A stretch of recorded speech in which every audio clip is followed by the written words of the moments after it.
Esperança na solidão. Encontrando Deus no deserto, de Elizabeth Elliot, capítulo 8. Divórcio. A verdadeira humilhação. Entre as muitas cartas que recebi após a morte de Jim, uma veio de uma colega da faculdade dele, relatando-me como seu marido, um missionário, certo dia entrou na cozinha com as sacolas de supermercado, sacudiu-as no balcão e disse: "Estou deixando você." Deu meia volta e saiu pela porta.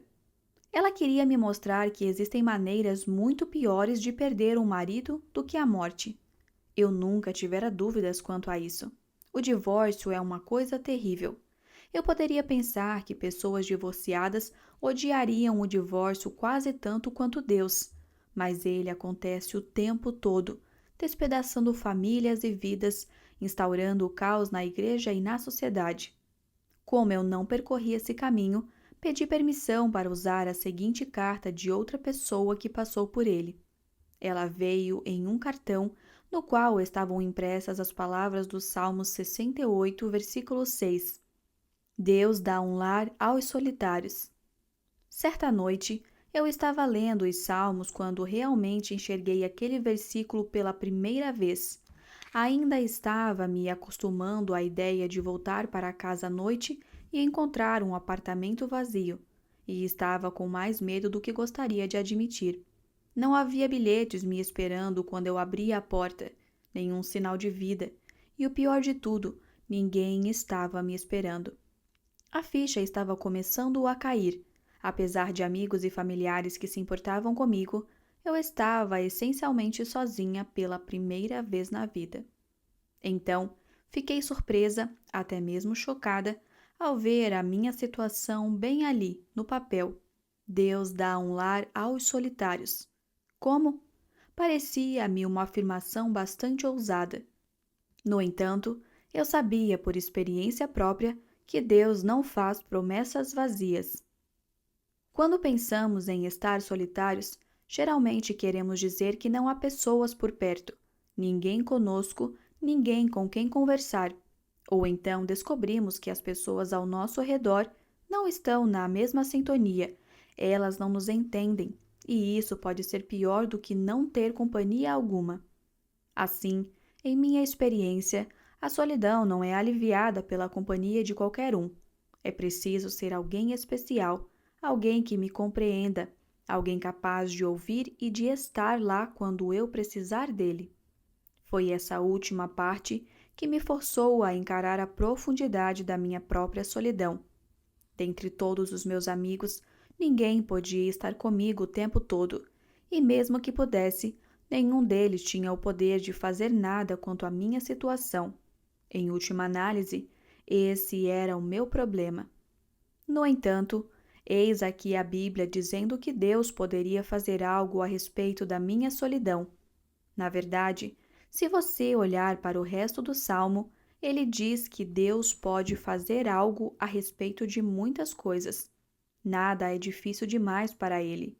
O salmista prossegue, elaborando a partir da história o significado exato disso. Deus está sempre do lado do seu povo em sua luta pela sobrevivência. Desde coisas portentosas, como o êxodo do Egito, à situação individual de órfãos e viúvas. Ele se preocupa com a justiça. Ele é cheio de misericórdia.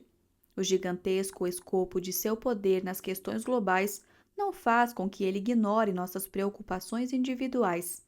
E ele veio à Terra para provar isso. Por essa razão, ele pode compadecer-se das nossas fraquezas. Ele entende nossos sentimentos porque, sendo humano, também experimentou a solidão. Aqui está uma pessoa que não apenas me entende, mas que me fascina. Uma pessoa que me entusiasma conhecer. Cristo me tira do meu egocentrismo natural ao ouvir os meus clamores e então mostrar-me o quadro mais amplo.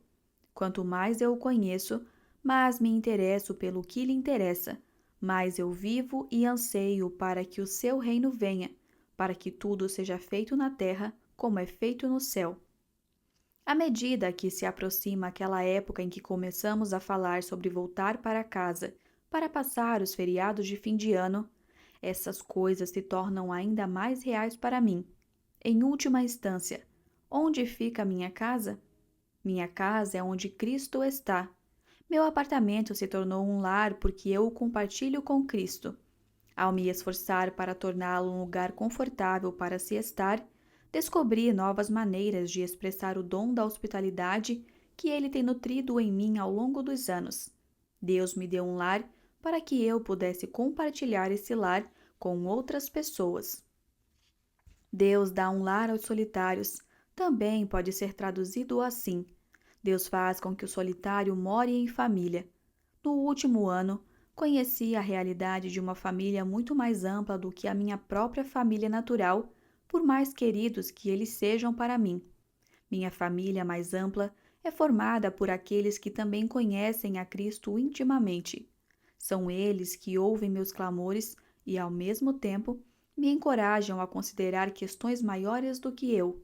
São eles que Deus tem usado não apenas para aliviar minha solidão, mas para aprofundar o meu amor pelo reino.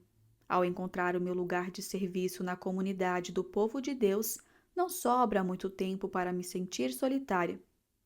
Minha alegria tem se tornado menos dependente das minhas próprias circunstâncias imediatas e mais vinculadas ao que Deus está fazendo.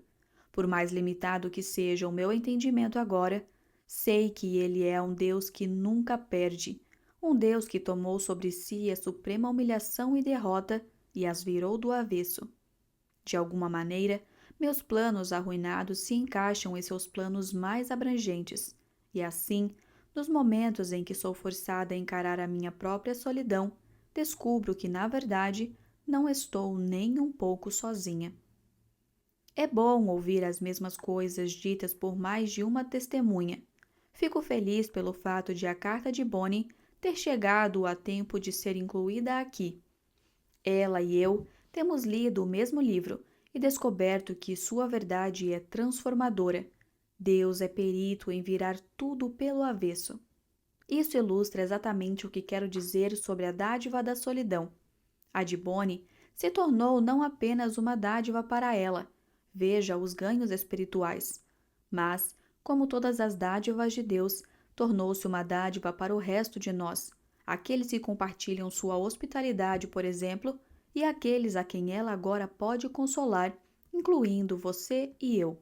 Ela testifica que não tem mais muito tempo para preocupar-se com a solidão, uma corroboração atual das palavras de Paulo aos cristãos romanos.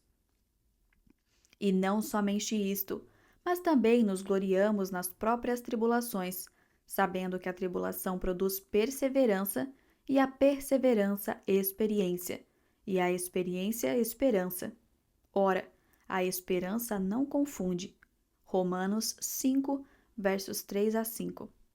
Se Deus houvesse eliminado o problema, teria eliminado o tipo particular de bênção que esse traz consigo. Se Bonnie não houvesse encarado seus problemas com o espírito correto, ela teria perdido aquela bênção. Pela aceitação, ela estava harmonizando sua vontade com a dele, disposta a cooperar, disposta a se colocar sob o seu jugo. Parece-me que ela está realmente descobrindo que o jugo de Deus, tão penoso quando carregado sozinho, é leve. Ela descobriu que a aceitação traz a paz.